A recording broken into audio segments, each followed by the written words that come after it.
নমস্কার বন্ধুরা, আপনারা সবাই কেমন আছেন? আশা করি ভালো আছেন। তো আজকে আমাদের গন্তব্য হচ্ছে তারকেশ্বর। তারকেশ্বরে শ্রাবণী মেলা শুরু হয়ে যাচ্ছে, আর মাত্র কয়েকটা দিন বাকি। তো আজকে হচ্ছে 12ই জুলাই, রবিবার।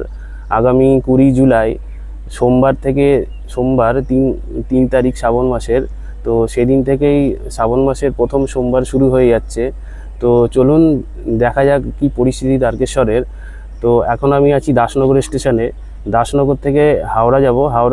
হাওড়া তারকেশ্বর লোকাল ধরে প্রথমে যাব শেওড়াফুলি থেকে তারপরে তারকেশ্বরে যাব। শেওড়াফুলিতে যেখান থেকে ভক্তরা জল তোলে সেই জায়গাটায় যাব, আগে সেটা দেখাবো, তারপরে যাব তারকেশ্বরের উদ্দেশ্যে। তো চলুন যাওয়া যাক।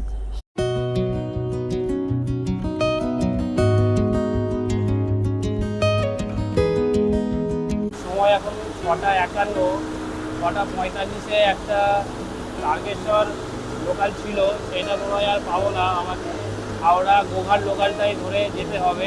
এসে থামলো হাওড়া স্টেশনের 13 নম্বর প্ল্যাটফর্মে।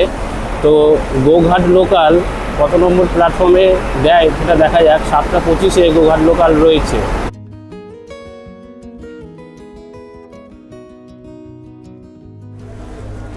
তো চলে এসেছি এখন শেওড়াফুলি জাংশনে।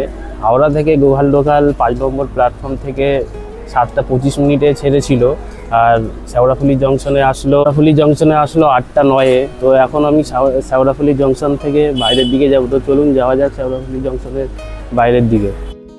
তো স্টেশন থেকে নেমে আপনাদের ডান দিকে যেতে হবে। ডান দিকে বাজার আছে, বাজারের দিকে গেলে গঙ্গাঘাট পড়বে।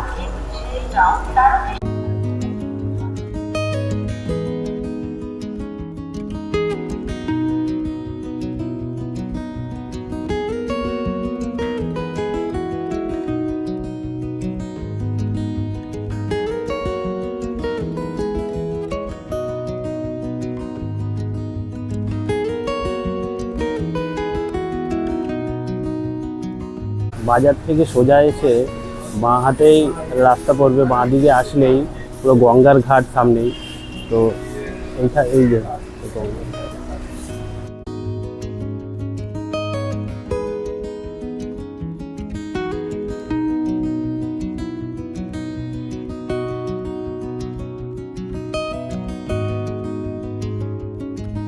এই হচ্ছে সেই নিমাই তীর্থ ঘাট, যেখান থেকে ভক্তরা জল তুলে তারকেশ্বরের উদ্দেশ্যে যাত্রা করে। এই ঘাটের পাশে একটি গৌড়ীয় মঠ রয়েছে, আপনারা চাইলে পরিদর্শন করে দেখতে পারেন।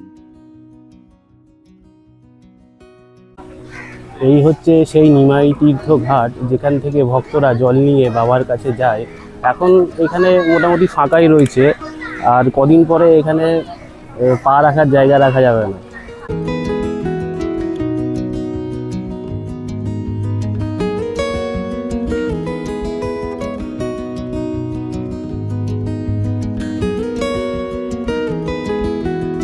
এখানে একটি মঠ রয়েছে রাধাকৃষ্ণর। তো চলুন যাওয়া যাক ভিতরে গিয়ে দেখি। ওখানে এখন কীর্তন হচ্ছে, তো দেখি ভিতরটা গিয়ে।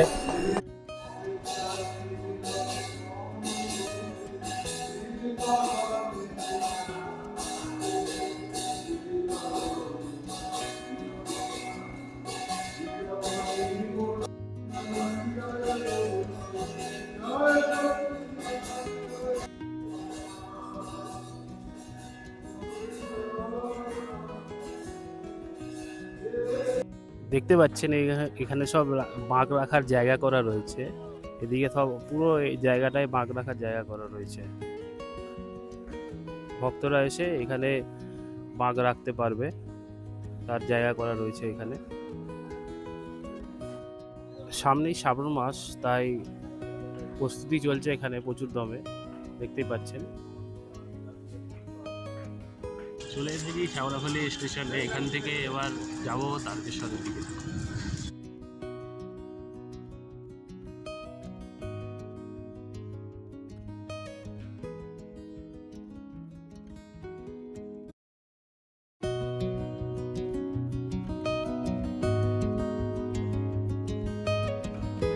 স্টেশন থেকে বেরিয়ে ডান দিকে টোটো স্ট্যান্ড রয়েছে, সেখান থেকে আপনারা টোটো ভাড়া করে মন্দিরে যেতে পারেন। টোটো ভাড়া পড়বে রিজার্ভে 150 টাকা। তবে মন্দির সামনেই স্টেশনের, আপনারা হেঁটেও যেতে পারেন, আমিও হেঁটেই গেছিলাম।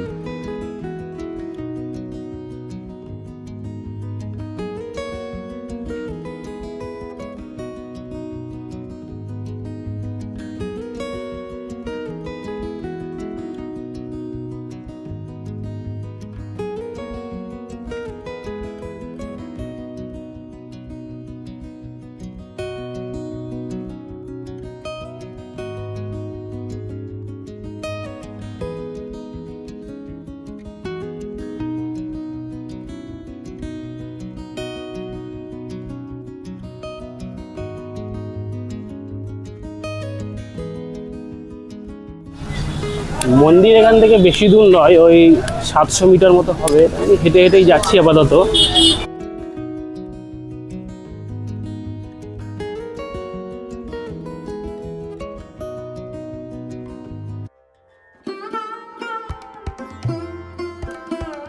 গাড়ি নিয়ে আসলে এইখানটাতে গাড়ি রাখতে পারেন।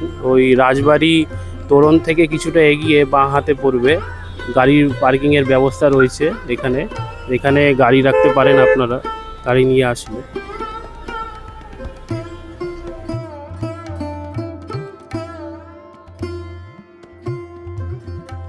আপনারা যদি মন্দিরের ভোগ প্রসাদ নিতে চান, এখানে একটি কাউন্টার আছে, টিকিট কেটে ভোগ প্রসাদ নিতে পারেন।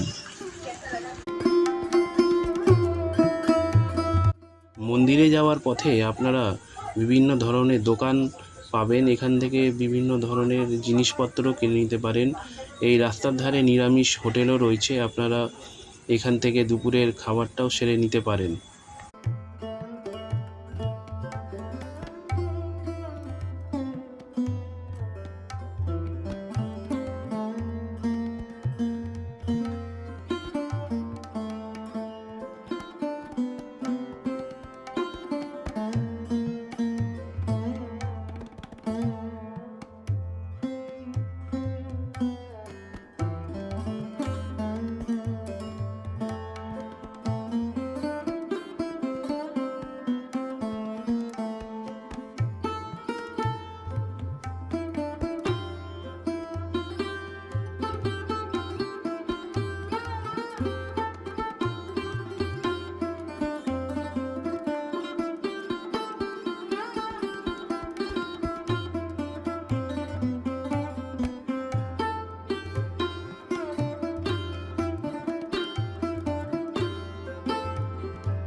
মন্দিরের সামনে চলে এসেছি, এই হচ্ছে মন্দিরের গেট।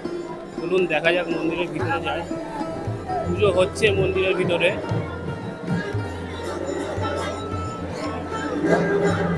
প্রচুর ভিড় মন্দিরের ভিতরে। 2026 সালের শ্রাবণী মেলা 14 জুলাই থেকে 20 আগস্ট পর্যন্ত চলবে। শ্রাবণ মাসের অনেক ভক্তের সমাগম হয় বলে অন্য দিনের তুলনায় মন্দিরের দর্শন ও পূজার সময় বাড়ানো হয়। শ্রাবণ মাসের মন্দির খোলার সময় ভোর 4:30 আর দুপুর 1টায় ভোগ নিবেদন করার পর বিকেল 4টায় মন্দির খোলে আর রাত 9:30 মন্দির বন্ধ হয়ে যায়।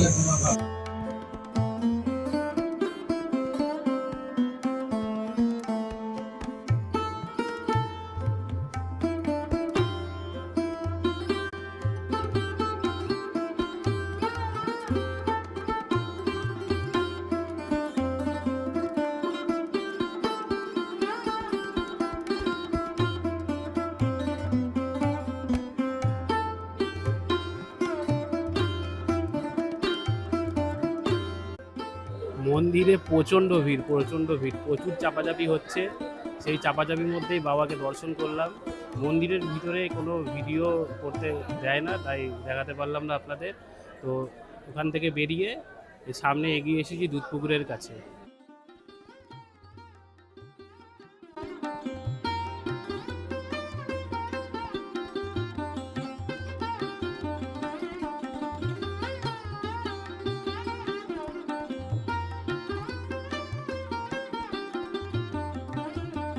পুকুরের পাশেও অনেক দোকানপাট রয়েছে, আপনারা যাতে কিনে নিতে পারে।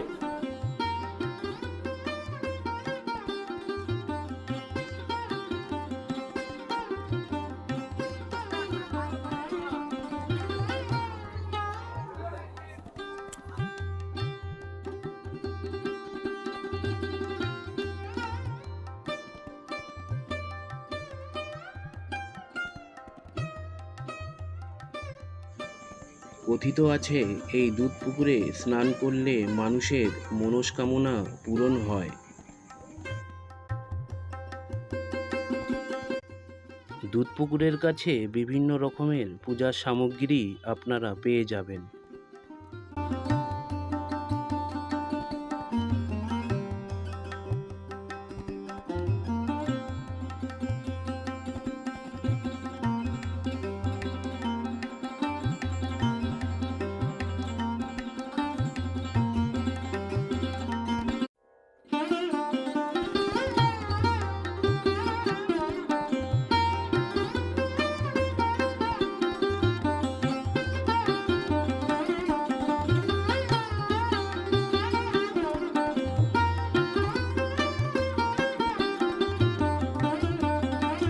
এখানে থাকার ব্যবস্থা বলতে ওখানে অনেক লজ বা ভবন রয়েছে।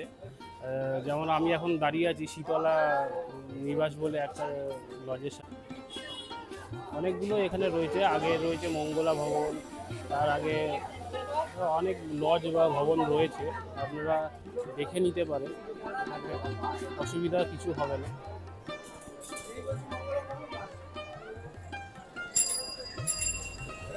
সামনে আরো 2-3টে রয়েছে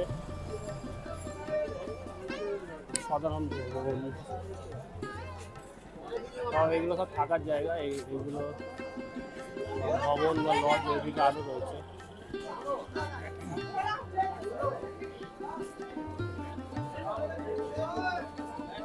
সব মন্দিরের সামনে, ওই সামনে এই সাইডটাই মন্দির, আর এই হচ্ছে লজের লজ ভবনগুলো সব এই রাস্তার মধ্যেই রয়েছে।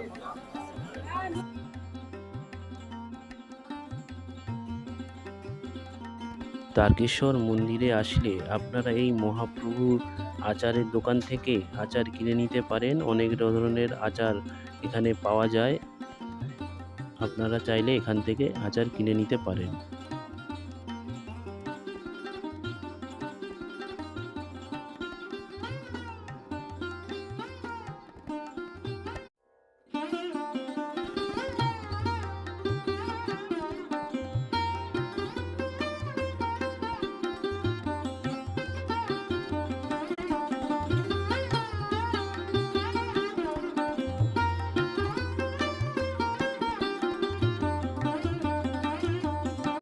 তারকেশ্বর মন্দিরের পাশেই আর একটি মা কালীর মন্দির রয়েছে, এটা আমরা দেখে নিতে পারেন। বেশ ভালো মন্দির, ছিমছাম ছোট মন্দির একটা মা কালীর, তো আপনারা চাইলেও দেখে নিতে পারেন।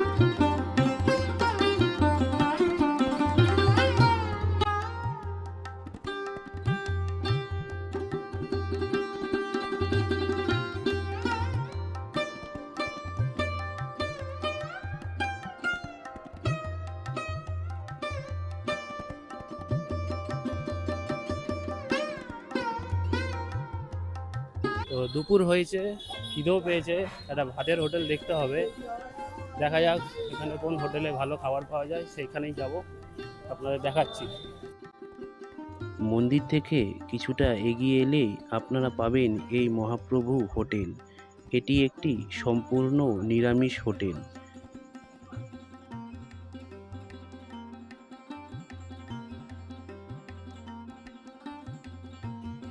হোটেলে দুরকম থালির ব্যবস্থা রয়েছে, একটি 70 টাকা, একটি স্পেশাল থালি 100 টাকা।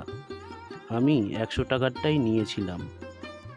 খাবারে ছিল ভাত, ডাল, আলু ভাজা, ফুলকপির তরকারি, শুক্তো, পাঁপড়, চাটনি।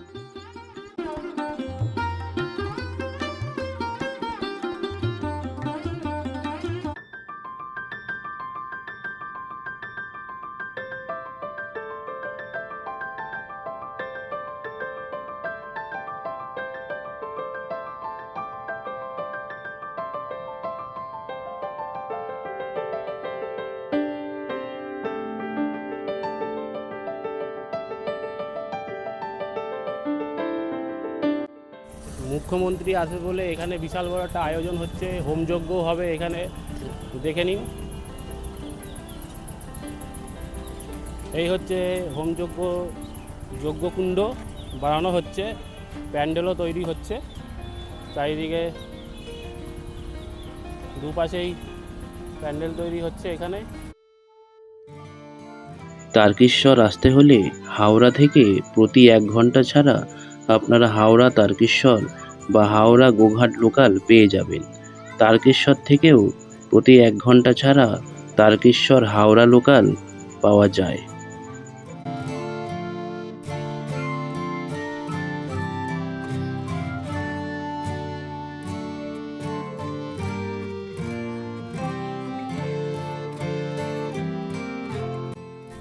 তারকেশ্বর মন্দির ঘোরা হয়ে গেল, এবার বাড়ি ফিরে যাওয়ার পালা।